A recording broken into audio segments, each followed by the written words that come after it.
त्या गाई ना गाईच गिनती नाही, एवढा लांब मोठा नाही बाजार आहे तो. मगन दादा भोईर दामणगाव लोणीचा बाजार. तर मित्रांनो बघू शकता तुम्ही किती गाईला दूध आहे. बिना या केल्याशिवाय इतकी धाड लागली. बघू शकता दूध.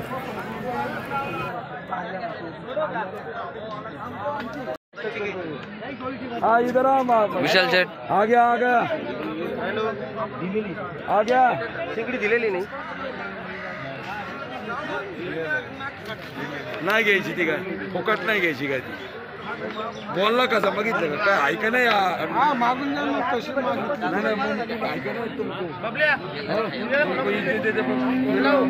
कचरा समज ते म्हणते शेठ. तर मित्रांनो जर माझी व्हिडिओ तुम्हाला आवडली असेल तर नक्कीच सबस्क्राईब करा आणि बेल आयकॉनची घंटी दाबून क्लिक करा.